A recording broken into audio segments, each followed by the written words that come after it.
morning, good afternoon, wherever you are, and welcome to Realliance Radio. This is a podcast series by the Realliance Network, and we are a community of regenerative practitioners focused on bringing living systems principles into the humanitarian and development sectors.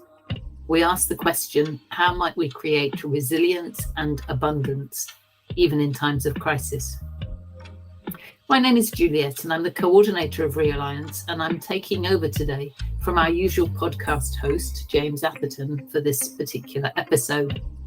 I'm joined by two guests. Firstly, by Gareth Owen, the Humanitarian Director of Save the Children and the initiator of the Humanitarian Leadership Foundation. Later in the episode, we'll be joined by Francis Iwa, the director of CAFOMI, a leading local humanitarian organisation in Uganda. But first, let me welcome Gareth. Gareth has just released his new book, When the Music's Over. We're very happy to have you with us, Gareth. Yeah, thanks, Juliet, and thank you for having me. It's a real honour to be here. And just to kick off, I've only just finished reading your book. I'm aware that most of it constitutes memoirs from your very first posting, or one of your very early postings at least. Written at the beginning of the 1990s, so some while ago. And as I was reading it, I was beginning to wonder, what was it that made you decide to publish it at this time? What were the triggers, and what did you want to achieve from the publication of your book? The book came about quite organically, to be honest. I began writing almost as soon as I finished volunteering with Concern Worldwide, and that was in the form of detailed notes really of my experiences. After leaving Somalia, I was immediately reassigned to the civil war in Angola. And I left there in the summer of 1994, a very damaged soul. I was a 25-year-old kid really, who was suffering from what would be known today as PTSD. And while I was recovering back home in Reading, I tried to make sense of what I'd just been through in 2 civil wars by writing detailed notes, like a journaling exercise. And I didn't really have the emotional energy to write, though that might have been very cathartic for me. And instead, my notes just got hidden away in a file. And it was only 10 years ago that I first picked up my pen at the suggestion of a professional coach who was helping me, with my work. She suggested that I sort of write to my younger, boyish self as a more experienced adult with the wisdom of a longer life journey in humanitarian aid. And so it was it was a deeply personal endeavor that carried on for years really as a hobby. And then my mother passed away in April 2018, and after a long battle with cancer, and I took 6 months off to grieve. And it was during that time that I kind of determined to finish writing the story that eventually resulted in the book. And I was simply aiming to capture on paper my recollections really. And I had no real intention of sharing any of it with anyone, except perhaps with family members if they ever became curious. And I started showing the long version after I'd sort of been writing for a while to trusted people, starting with my partner and then my dad, who's a Utah University professor, who was a professor of agriculture at Reading. And I'm pretty sure he was the first person to suggest that I try to publish it, although he did also sound a very cautionary note about what to include. And then I was lucky enough to be introduced to somebody who worked in publishing. And by now I was sort of warming up to the idea of attempting to get this tome into a book. So I sort of started shaping its editorial tone towards a kind of general public audience, hoping it would be also of interest to current and future practitioners, whilst also remaining kind of sufficiently critically reflective. And it was at this point I also realized I'd probably have to turn it into novelistic autofiction, because the memory is so fallible in the sense that I knew I couldn't produce an entirely accurate reportage, if you like, of my time there. But although I have tried to keep the fiction element to a minimum, and I've only really used it for sort of artistic license to help the flow of the story and to sort of accentuate some of the personalities that are encountered. And my lucky break really came when a friend of mine, Professor Brad Evans of Bath University, who's produced lots of books, is well known. He introduced me to repeater books, to Tarek Goddard. And he in fact came up with the current structure, which is sort of 3 parts. As you've seen, there's a preface which kind of positions the main story in its kind of geopolitical moment in the early 90s and acknowledges all the criticisms of humanitarian intervention. And then there's the main story itself, which is a yarn really, with some reflection in it. And then an epilogue where I try and see past some of the criticism and sort of offer my own opinion.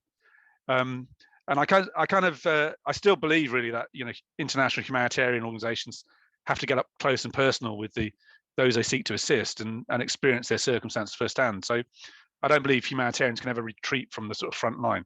And it probably cuts against the grain to say that today. And I was not really intending to mount a defense or rebuttal of humanitarian intervention. More, it was about trying to create nuance in the hope that that would offer, you know, would foster really more space for critical reflection. Because for me, the kind of cyber echo chambers where most people gather today don't really feel like robust sites of kind of deep enriching debate, where differences of a view are celebrated as necessary and welcome. So, and I think that dangerously weakens the kind of philosophical foundations of contemporary humanitarian endeavour. And so, and in the preface, I'm actually quite direct in my challenge to the sector around this, which could be summed up, you know, in a couple of questions. You know, are we really any better today at helping those in need, and you know, than we were 30 years ago? And are we as bold and courageous as I thought we were, you know, when I was a young man? And at the same time, I wanted to sort of foreground my respect for the Somali people, as well as exposing readers to the pervasive, frankly, toxic hypermasculinity that so defined the situation, and indeed my own interactions. But I didn't also want to lose the kind of extraordinary levels of positive human endeavour, you know, that were present. And I also hope that it would just be an entertaining read. So in many ways, my book is a kind of defence of a certain kind of aid work from a certain time, a kind of mild lament for what has been lost in the subsequent era of kind of risk-managed aid corporatisation. And as one reader who was there at the time said to me, the times were tough, but it was easier to get things done. And, you know, we were, I suspect, more innocent and less self-aware. And I've attempted to sort of capture that in the writing. I want to ask you about all those things. Thank you for bringing all that up. And I was very aware of the three parts of your book, the beginning and the end, which are real reflections on the state of humanitarian aid today. And then the middle section, which gives quite a graphic account of what must have been a really shocking experience for a young man suddenly working overseas in a first posting that they may not have been completely prepared for.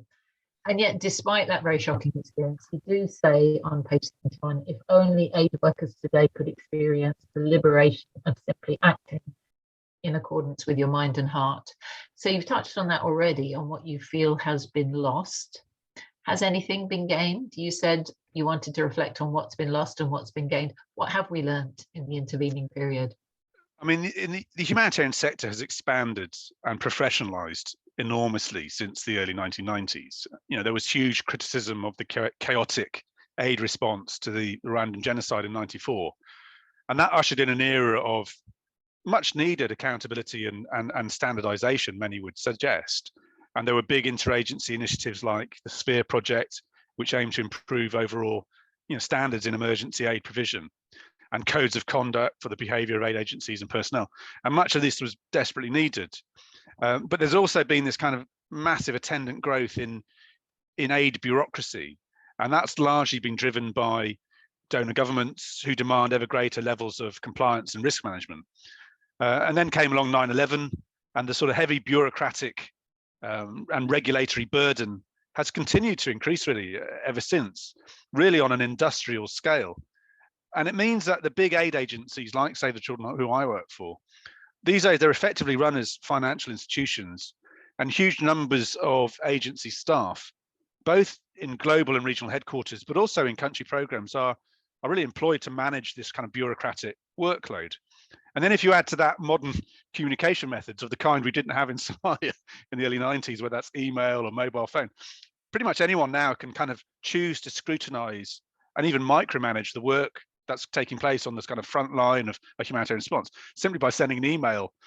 And so there's this bureaucratic effect has kind of replaced, in my view, trust, and starts to kind of crowd out humanistic humanitarian instinct as the primary driver of what people are doing. And so everything in the humanitarian aid system has become very technocratic, quite mechanistic and reductionist. And I think that's of interest to, you know, the regeneration movement, because what you see is the effect of that is a loss of much needed agility, both in terms of action, but also in terms of thinking.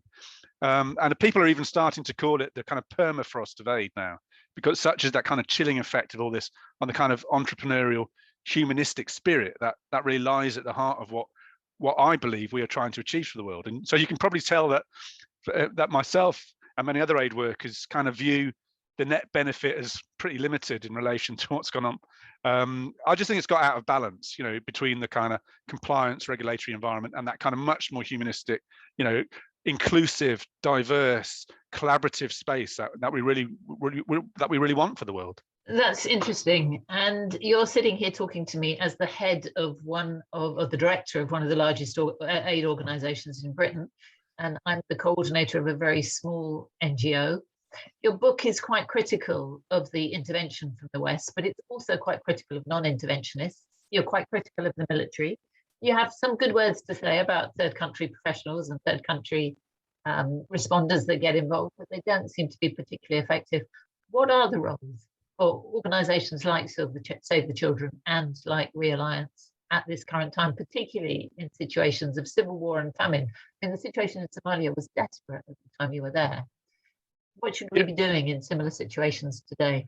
Gosh, that's a big question to answer succinctly. But let me just take you back a step to what I am sort of portraying in the book. I mean, I think the picture I paint is quite nuanced, and some of the military contingents present were amazing and had a deep appreciation for the Somali context. I'm especially thinking of the Greeks who I encountered and worked with, and I also had a lot of respect for the French troops who frankly kept me safe on many occasions.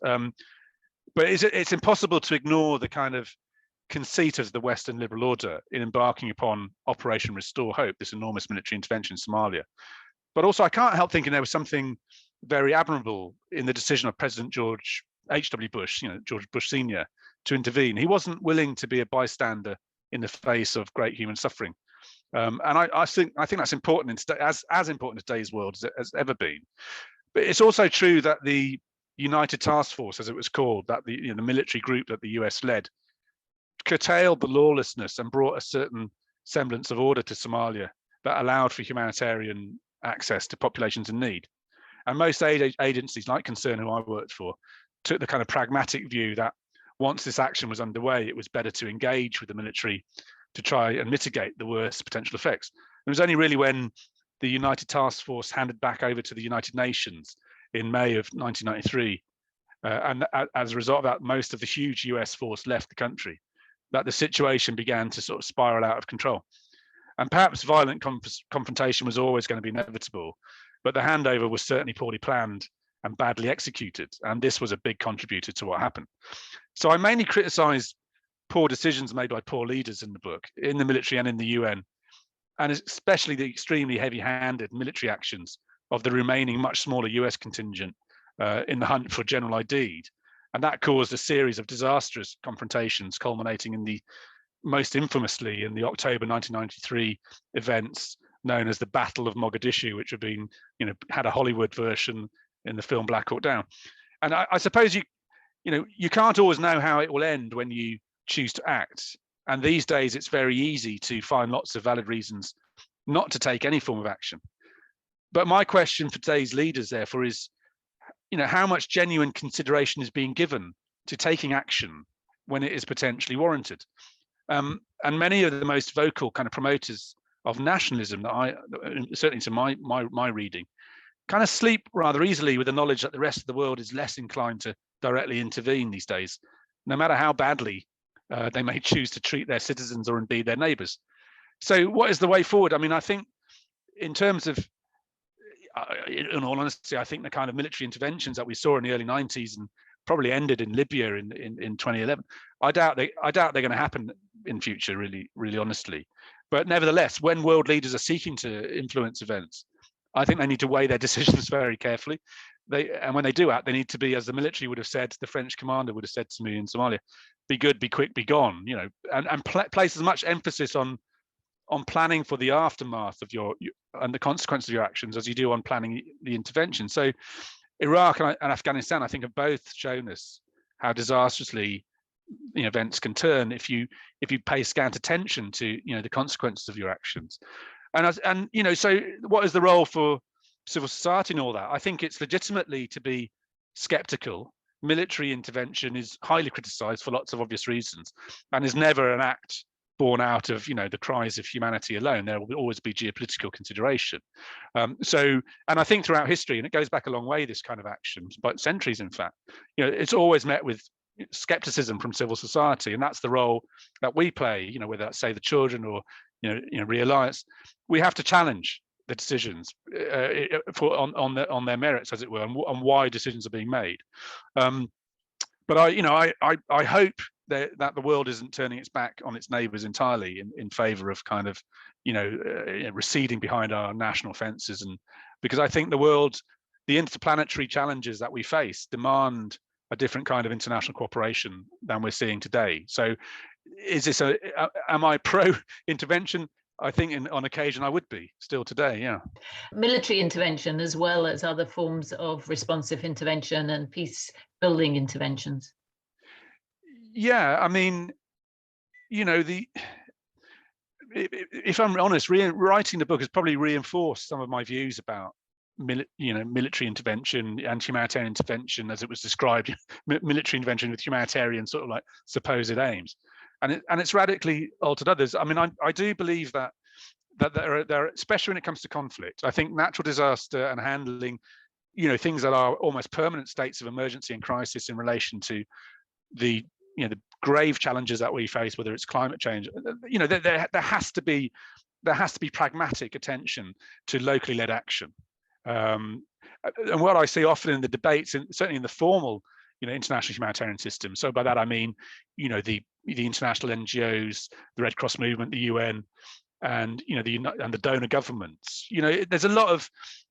We're probably going to come onto this, I'm sure, but there's a lot of kind of lip service paid to sort of what it means locally led action, and there isn't enough actual genuine support for that. So I mean, that's a much bigger question, I'm sure we'll come on to as we go forward. But I do believe that there are times where we have to intervene, definitely. And if I look at events in Somalia right now, today, where there's another famine developing, it's inaction on the part of world leaders, using the inadequate excuse, frankly, of, well, Ukraine. It's like, no, I mean, Ukraine has had an abundant response, $16 billion raised in a month, and I don't begrudge anybody in the world, the world's compassion in their hour of need. I don't care where they are. That's right as far as I'm concerned. I just wish there was enough compassion to go around everybody who needs it, because contrast that 16 billion in Ukraine with almost nothing that's being put into the Horn of Africa to prevent a very clear scenario of potential famine, which could risk 350,000 children's lives. They're hanging in the balance as we speak. So there's an imbalance again, of how we treat the whole of humanity. And I think that kind of holistic view of humanity is very much part of the Realliance, and the regeneration movement's worldview, which I really support, actually. So somehow we've got to take it can't be a zero-sum game. Some people over here who somehow we deem as of greater value to humanity, and some people over there, are lesser. That's not inclusive of a worldview that I'm sure I share with many of your listeners, which is of the whole of humanity and the whole of the world. So yeah, these are big questions. Let's explore that issue of localization a little bit more. There was a phrase in your book, in the main part of your book, that jumped out at me, really, when you almost criticized Western liberals who were advocating for localization and saying that they didn't have a proper understanding of the pressures of local people and how they can be open to bribery and corruption and really put themselves at risk if they have too much influence in their own countries. Was that your younger self speaking, or is that your view today? I mean, it's a mixture of both, in all honesty. I think a lot of people who criticize intervention may not have experienced the horrors of conflict firsthand. And that's not to belittle their view in any way. It's this lack of nuance that I see in the debate. Nothing is binary. The whole book really is about trying to develop nuance, and because I think we need it. The point about that is the nuance allows for us to go deeper and to confront questions that are very difficult in today's world around issues of racial hierarchies, colonial legacies. When you get on the ground in a war where there are vicious acts taking place from powerful people, with total impunity, where there is no recourse to the rule of law, where a society is collapsed, it is very dangerous if you are part of that society and a senior decision maker with managing serious amounts of resource. I wasn't very useful for my Somali staff in Hodor as a 24-year-old kid from Reading, except that they knew that they could say, those are the people making the decisions. Now that is a very interventionist, reality, but it kept them safe. And every time we left town, Ibrahim and Karim and the others, they were very nervous because they knew the resource decision making now rested with them, and they knew there were people around who would use any tactics they could to exploit that situation.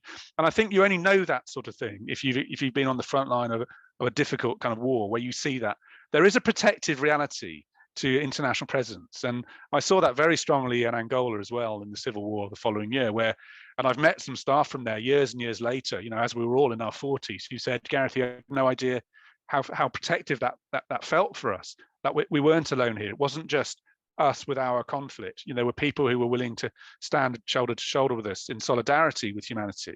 And that isn't white saviorism, that's deep conviction for humanity. It wasn't really idealism either. It was serious conviction about this idea of we are all one people, and there was a protective element to that. It was undoubtedly. So I think people have to think in terms of the difference between, often everything gets lumped together, whether that's natural disaster or conflict settings, especially civil wars, are very unique, and humanitarianism has a unique relationship with that, necessarily so, which involves, I believe, very strongly international presence to bear witness. What the French would call témoignage, in the sort of French, sans frontières, movement.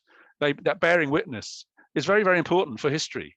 And the idea that we just leave people to their own fate, for a lot of humanitarians, it's unconscionable, including me. So let's get on now to where we are today, and you in your role and me in mine. How can we best work with local communities in situations of disaster and displacement, which is the key aim of Realliance, to support local communities as well as to influence the aid sector to take a more regenerative and a more localized response? What's your view from Save the Children? Yeah, I mean, firstly, I think everybody can acknowledge the obvious, which is that local communities are always the first responders in any emergency setting, whether it's a conflict setting or a natural disaster. A much greater effort is needed to support their efforts. And the formal international humanitarian system, as I've described it, has long recognised the need to place those affected by disaster and local civil society at the forefront of response. But it just hasn't happened to the extent that everyone, I think, would like to see. And there are many reasons for that. But the biggest ones are the power dynamics of resource control, and I think risk aversion on the part of major donors. The international system is rightly criticised heavily at the moment for not being willing to let go of power. And there are lots of moves afoot to kind of address the imbalance, such as the World Humanitarian Summit's Grand Bargain work stream, the localization agenda, terminology of which itself is much criticized, Pledge for Change initiative is a more recent one. But for me, it's all too slow. And the terms are still being dictated by powerful incumbents in this kind of debate. So it's not really a bottom-up approach. And I think aid has got a real challenge with this, because the way the sector works and all that compliance and risk management, it makes it very difficult for international solidarity, which is ultimately what I believe in most of all. It makes it very difficult for organizations, born of international solidarity, international NGOs, for example, to develop the right relationship with locally led action. I just think it's mechanistically and philosophically people are there, but mechanistically and in resource terms, it's just very difficult to shift that power at the moment. That would be a whole podcast on its own. But so I think the biggest contribution that NGOs like, say, the Children, the Realliance movement can make is really, I believe it's still in skills and knowledge transfer, if you like, movement, peer-to-peer. Those who know, I'm having a really interesting conversation at the moment about how Syrians who've experienced conflict, perhaps, where a new civil society around humanitarianism has emerged in Syria as a result of its war. What can the Syrians teach the Ukrainians who are going through that experience? It's not, a 100-year-old humanitarian organization like Save the Children has got a lot of wisdom in it, born out of many, many scenarios. So there is knowledge to bring to the table there. So this skills and knowledge transfer, I think, is a really big area. So at Save the Children, you mentioned at the start of our conversation, something that I am very, very proud about, which is the Humanitarian Leadership Academy. And it has an express mandate of promoting locally led action. and it has a huge digital learning platform called Kaya with over 500,000 learning subscribers who can access curated learning for themselves and their organizations free of charge. And we've seen a massive uptake on this over the last couple of years, especially as a result of the pandemic. And it's really heartening to, to see that people are taking action for themselves to become more skilled responders. So I think the challenge is to build on that. And the real challenge in this is for international organizations like my own, like Save the Children, to recognize that operating from the periphery of a system, and I know that I really like, and I'd like to talk about this, how the regeneration movement and Realliance can promote systemic thinking in wider aid circles. Understanding that operating from the periphery in support of the doing of others is a completely different business model to what is the sort of predominant one in aid today, which is still very much the traditional institutions, largely born out of the liberal order in the West, in the North, saying that they are still very central to the doing of aid. Shifting the mindset of that, shifting the culture of that, shifting the leadership approach to that, shifting the business model of that towards really recognizing that operating from the periphery in the support of others in a systemic sense is the future. That is the big shift that I think is still yet to happen in aid. And so organizations that promote that and kind of create kind of new, different kind of archetypes, for how to operate, I think are definitely onto something in relation to helping disrupt the kind of stuckness that exists in the sector today towards really developing locally led action as the primary route. But I will always come back to the notion that in conflict settings there is a strong role for international presence. I really want to come back to that issue and explore it with you, and I think we'll end with that. But just before we go on to that, in your epilogue you make a statement around preventative diplomacy and early intervention being the answer, and I wanted to ask you whether that means you're in favour of the merger between, in the UK, the Department for International Development and the Foreign Office, bringing together teams that work on diplomacy and teams that work on the delivery of aid. A lot of us have been quite alarmed by that move. How do you feel about it? As alarmed as everyone else, in all honesty. I am absolutely not in favour of the international development arm of government and the Foreign Office merging. I don't think anybody that I know in the system was. And it's largely, I think, Sir Mark Lowcock's talked about this recently, the former Permanent Undersecretary of DFID, who's written a book recently, and he's commented about this. They are, diplomacy and aid are different skill sets, absolutely different skill sets, and so you need both skill sets. The challenge is they are inextricably linked in terms of decision making and action, and that's what I see in aid all the time. So it's almost always, and I would argue that East Africa is the case in point right now. It is a failure of political decision-making and diplomacy that results in disaster. We know full well we have early warning, we have predictive weather systems, we can monitor events on the ground. We know, from a technical sense, when we are likely to face a major catastrophe, like we're seeing in the Horn of Africa now, due to erratic weather and multiple seasons of failed rains. The predictive early warning systems exist. But it's politicians who make the decisions to put 16 billion of aid into Ukraine and very little into the Horn of Africa. It's politicians who decide that in today's world, pretty much half the people who need humanitarian assistance don't get it straight out of the gate. The UN asks for about $40 billion of humanitarian money, and currently, for the last few years, and it's a trend is going downwards, is getting about a third to a half of that in total. So there is this kind of political minimalism that exists in the world, and that's when we're seeing that strongly in terms of international relations. And I think I don't know what that's about really, other than, part of me thinks it's is it that just a long lifetime has passed since the end of the Second World War, and we've forgotten why the United Nations was created, 50 million people died, the enormous global tumult that grave conflict caused. Is it just that we've forgotten about this? I mean, right now, conflict is on the rise. The numbers of refugees and displaced in the world is the highest since the end of the Second World War. And that should be of no surprise to anyone when we look at this kind of trend of political minimalism in the world, especially in relation to international relations, and the resultant humanitarian minimalism that seems to be attending to that. And we're only going to see these trends increase in years ahead, not least because of climate change. And we need to think radically differently if we want to sustain our existence together in harmony with our planet, our only home. There is no planet B, as everyone says. So I'm not in favor of subordinating necessary action that mitigates, grave, global risks to a political consideration. I've seen too much of that of late, in the last couple of years.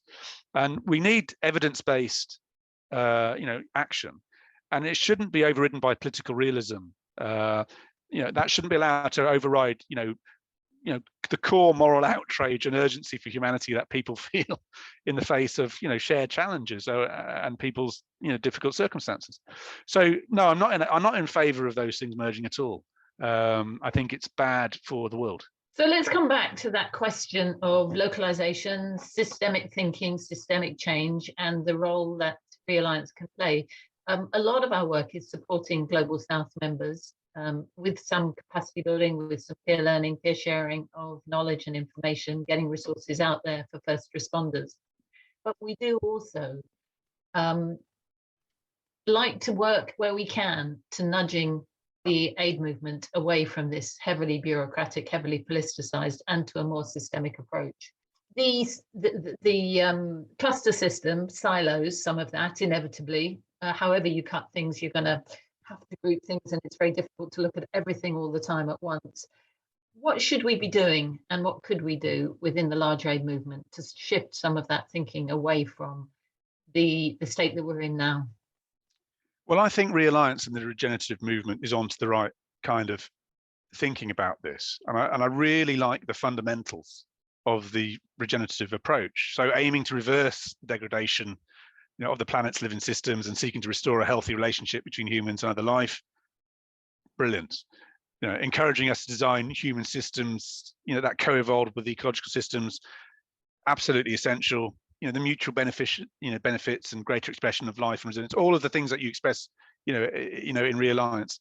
And you're taking a holistic approach there. It's an ethical, systemic approach, which seeks out collaboration as an answer to the kind of wicked problems. In other words, those aren't just a technical problem, they're a complex interplay of the technical with the socio-economic and the political. Those wicked problems, they can't be solved in any other way, as we discover. So you can't have the kind of hypermanagerial, reductive worldview that we often have in technocratic aid.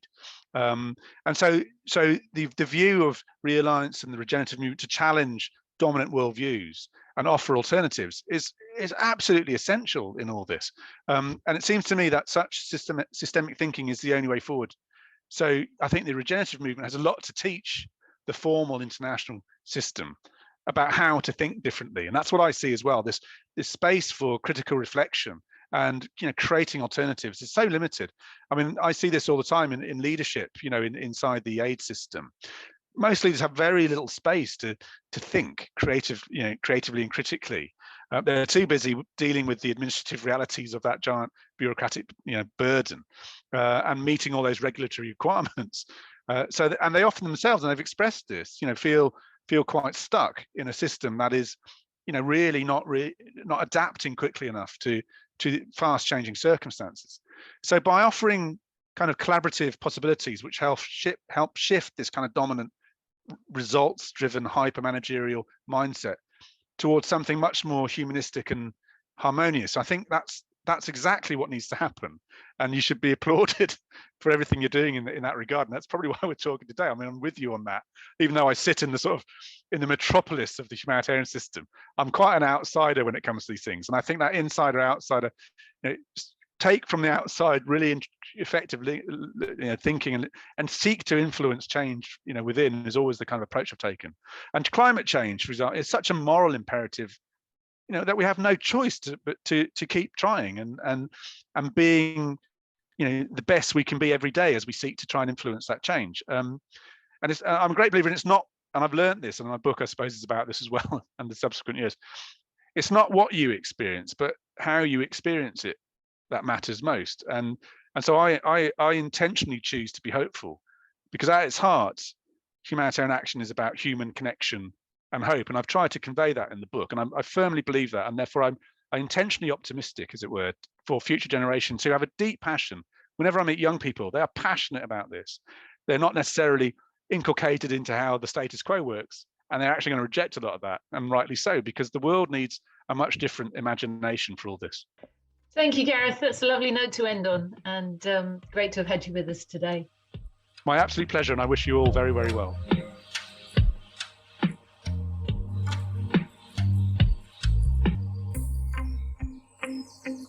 So I am joined by Francis, who is a friend and colleague of Gareth, and we're going to be chatting a little bit as a follow-up to Gareth's book. Francis, thank you so much for joining me, and welcome. Welcome to the Realliance podcast. Maybe you could start by telling everybody a little bit about yourself and a little bit about how you know Gareth and your relationship with him. Thank you so much, Juliet, for having me on this Realliance platform podcast. I'm a Ugandan, and I would describe myself as probably a passionate social justice, pursuer. On account of, my childhood experience, work experience, both as an IDP, a migrant, working in the humanitarian development areas. Currently, I'm the co-founder of a national NGO called Care and Assistance for Forced Migrants, and I'm currently the executive director. It's just about 8-9 years old now. I'm also the co-founder of the Network for Empowered Aid Response, NEAR. It's a global south-to-south network, as well as I chair the humanitarian platform for national and local organizations in Uganda, representing the platform in the steering group of the comprehensive refugee response framework that is like the apex decision-making body on the refugee management in Uganda. Very interesting how I met Gareth. I think our paths crossed in the mid-90s in northern Uganda. Both Gareth and I worked in the local settlement program for Sudanese refugees, as they were then known, in the northern part of Uganda called Ajumani. And Gareth was the team leader for Action Against Hunger, Action contre la faim, if my French is good. And I was with Lutheran World Federation as the settlement officer, and then went on to become the field coordinator. So I headed, the organization. And while Action Against Hunger did the water and sanitation components as well as nutrition work, the Lutheran World Federation was a partner of UNHCR that did, multi-sector, activities in protection.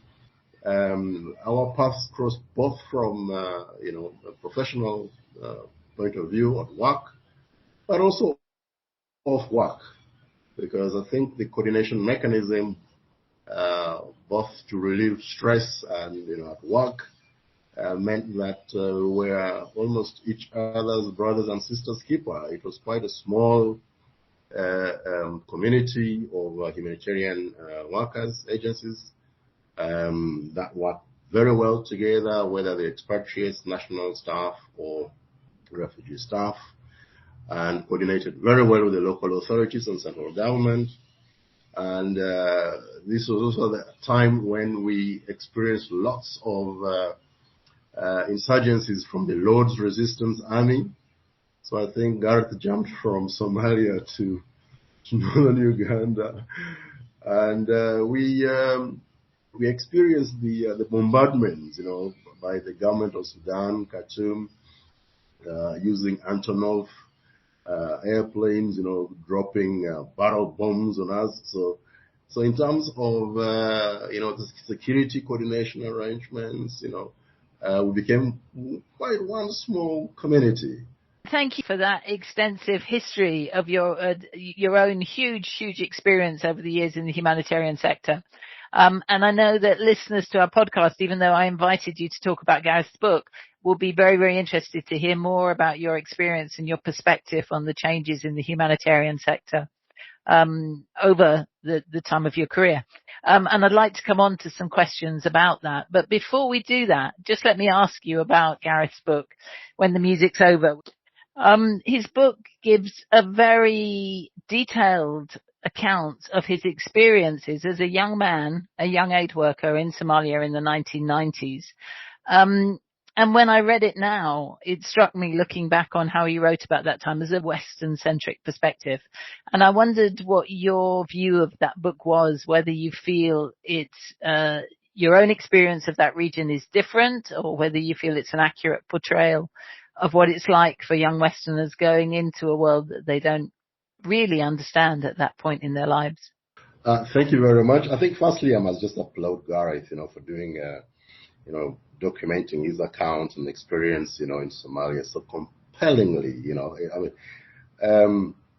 although we have not, met recently, when I read the book, it was like a reunion, back in the times when we were together having a chat around, the issues that,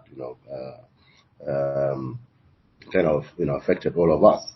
And Gareth and I are around the same age bracket, really, the age group. So it's quite interesting because at the time that he was in Somalia, I think I was just about coming out of university, having finished my bachelor's, and around 93 is when I completed and went, farming. But because my study, my bachelor's was in political science and majoring in international relations. Following current affairs was really, the thing for me. Much as, his perspective might come across as, Western, I think we have one common denominator, which I call the BBC, when it comes to information and news. It's in Africa, actually, particularly the Focus on Africa, the Focus on Africa program would, I think, bring about a lot of shared perspectives. So for me, reading the book, being alive at the time, when all these events were happening, and with hindsight, having gone into Somalia myself, I do know that even within the Somali context, an African from East Africa is still very foreign. And the perspective that Gareth describes is actually the same experience that, an African going into Somalia for the first time would experience. I mean, it's a very unique community, very unique society, very, very difficult for, a foreigner to understand the intricacies and the dynamics of that and the challenges for that in humanitarian response or development, because then you have to understand the context. Thanks. It's really interesting to hear that even from within the African continent, which we know is very big in itself, there's these huge changes, and that an outsider perspective is an outsider perspective. And often humanitarian workers are coming into a context in crisis when they don't really understand the logistics, the dynamics, the cultural history of that particular country and context. One of the things I particularly liked about Gareth's book for me was the preface and the epilogue, when he reflects on the changes in the humanitarian sector over that time and this shift currently towards localization and the need for localization and the difficulties in that. What do you feel have been the major changes over that time, and what do you feel the challenges are for humanitarian workers who are coming in as outsiders? That's quite a loaded question, actually. I mean, I think the current humanitarian aid architecture that we know is a construct of the post-Second World War. And, since then, there has been a predominance of, so to speak, Western influence or perspective. And also looking at the evolution of some of the humanitarian crises, whether it's from wars of colonization to then internal strife. There has been a mutation of a lot of the perspectives, But also, if one takes the the current challenge in a humanitarian sector, so to speak, since 1945, the crises have been increasing by the year, and the severity or the scale of suffering has just been increasing exponentially. Yet we also recognize that the institutions that were established, like the United Nations, some of the legal frameworks, whether international, humanitarian law, human rights law, the Geneva Conventions, I mean, they have, in a way, helped to really refocus, but they haven't really been the solution to the crisis. Now, of course, there's the element of, foreigners coming in, whether or not there are also issues of, geopolitical interests. So there have been a lot of this. But what we are seeing increasingly, especially in the global South, is that the crisis, the intensity of the crisis, shifting towards more internal strife. And when one looks at common denominators, humanity, non-interference, to protect people. The question then is the current system and structure really sufficient to address our challenges? And I think this probably was answered when we had the World Humanitarian Summit, before that the humanitarian consultation. We now have the grand bargain, commitments on so many broad commitments on transparency, on good governance, participation, localization, also the growth, especially because of our interconnectedness, improvements in communication. The media is no longer the same media that it was, a couple of years ago.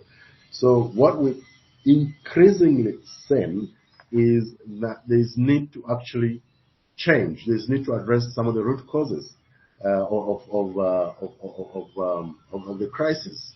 There's need to actually recognize that participation of those that are affected by crisis is absolutely important in first of all addressing the humanitarian response, but also beginning to look at some of the root cause of some of these issues. So yes, in terms of changes, there's quite a lot happening, but the key recognition that we need to do things differently, I think, for me, stands out. And also in terms of some of the institutions like the World Bank, for example, that previously would not get involved in fragile or conflict-affected countries, increasingly beginning to recognize that there's need to address that, so that we look at the humanitarian development and peace nexus not as silos, but things that are interconnected. So there's quite a lot, I think, that is changing, that recognizes our interconnectedness, the need for us to act together, the need for us to be interdependent but also mutually support the weak, whether between states, within the states. For me, those are key things, and also beginning to focus on the underlying root causes become very, very, very pertinent. So I'll take it from that point of view that there is a reflection. Hard questions need to be asked. We need to empower citizenry to participate. Decision making, politics is no longer what it should be, but it should be about decision making and driving public opinion, whether it's addressing issues of the who the international community is, whether it's it's a community of nations or people. It begins to bring back humanism, our common humanity. We need to begin to reflect on that. I think those are some of the changes that I think are, in my opinion, very positive. Although the crises we see tend to point to the fact that, although there is change, not much has still changed, because we're still, largely having conflicts over resources, exclusion, which lead to more conflict. So I think it will call for quite a bit of introspection, reflection, but clearly it's just not sustainable the way we see humanitarian crisis have exponentially increased over the last 50 years or so, especially after the end of decolonization. Thanks. Some interesting reflections on the difficult state that we find ourselves in. You mentioned underlying root causes, and you say we need to address the underlying root causes. Can you say a bit more about that? What do you see as the underlying root causes, and what do you see as the priorities for addressing them? The biggest source of humanitarian crisis challenge is really conflict, wars. But there are underlying reasons for the wars. Either it's exclusion from, economic activities, exclusion from political participation, or, for belief. It has underlying reasons why there's the conflict. But we also know that the conflicts do exacerbate situations that otherwise would be addressed. For example, in a conflict, when we've got, for example, a drought or other type of emergencies, it leads to other problems. Food insecurity, largely because fields cannot be tended to. Food production goes down. Because food production has gone down, and there's an ongoing conflict. So you've got a twin problem. Both the conflict, whether it's, using guns, bullets, kills, but also the hunger that it causes because people have not produced food kills more. The disease outbreaks cannot be addressed.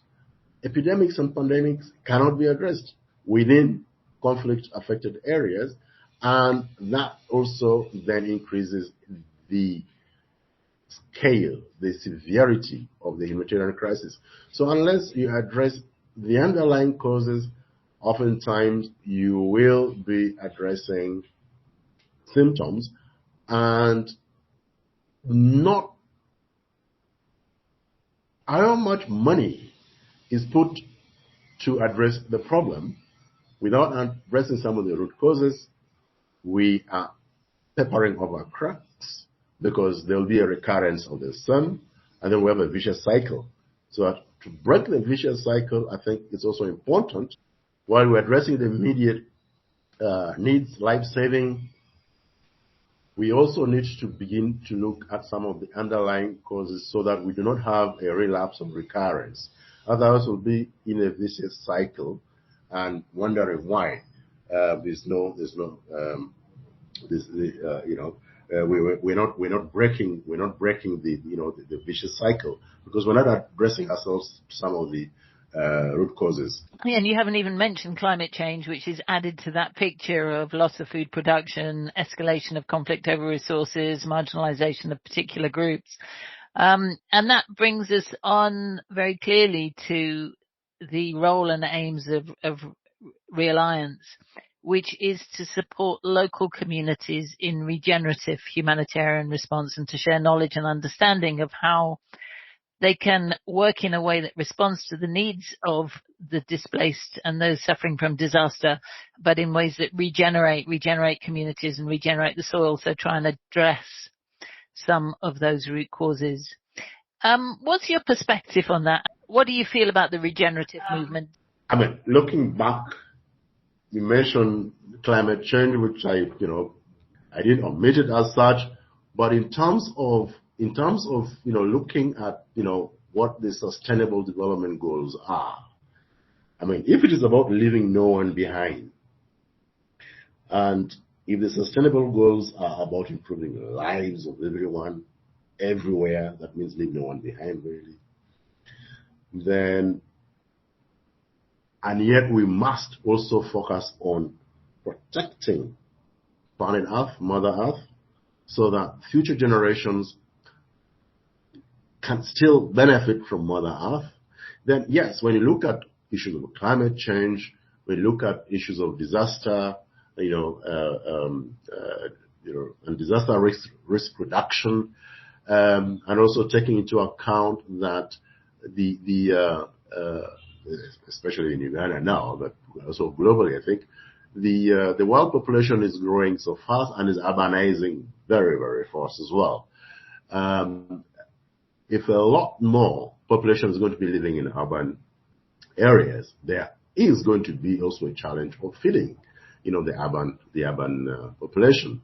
Now, in terms of the farming practices, especially if you take the global south, for example, and they need to feed the ever-growing population, bearing in mind the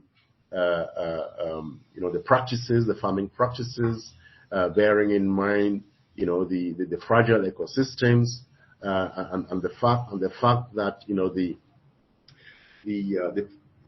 the primacy of the high livelihood options now means that there are lots of very risky options adopted, livelihood options adopted that is not sustainable. So therefore, regenerative agriculture or farming or innovative approaches is the way to go. Otherwise, if we look at what the sustainable development goals are, if we do not have the Earth, the planet sustaining us tomorrow, then we are likely to become extinct if we do not take those little steps to begin to address some of those problems.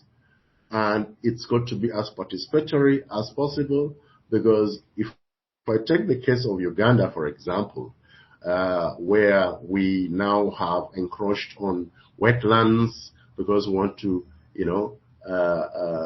gain more agricultural land, or we've settled on mountain tops because, population pressure means that with land being finite, we now have to subsist on mountain slopes.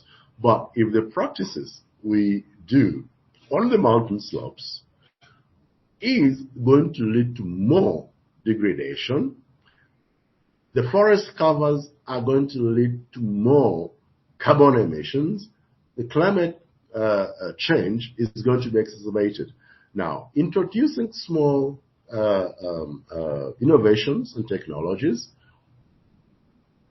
to each individual farmer, for them to appreciate their role in the global ecosystem, is, in my opinion, the way to go. We are as strong as our weakest link, and therefore regenerative agriculture is a starting point to ensure that we all recognize that we do have a role, yes, to produce food, but produce it sustainably. Because should we not, then we are likely to see more disasters, like the case in Uganda, because of now the activities on the mountain slopes. The mountain tops are bare. When it rains, the soil, soil is washed down the rivers. The rivers are silted because of the silt. When it rains now, the water cannot flow along its natural course. It's got to cause a flood. It's got to cause a disaster. So the cost of not doing regenerative agriculture is actually a lot more, or farming is a lot more higher than if it's not done. So for me, it kind of links backwards to, what the Sustainable Development Goals are about, not leaving anyone behind, and that our strength is as strong as our weak point. Thank you so much, Francis. Emergency response that's rooted in long-term thinking and sees every actor as an integral part of the solution. And then you touched there on the challenge of scaling that and the importance of education and information and sharing information among farmers.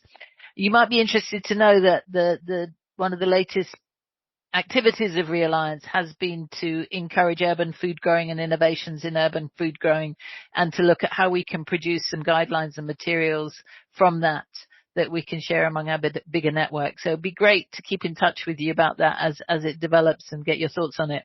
But it's been amazing having you here in conversation today and being able to benefit from your very extensive experience across the whole humanitarian sector. So big thanks to Gareth for introducing me to you, and big thanks to you for coming along and giving us your time today. It's been great talking to you.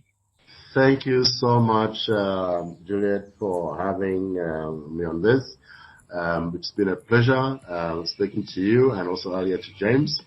I was just thrilled that we reconnected with Gareth after many years. I still regard him as a friend because of our shared experiences.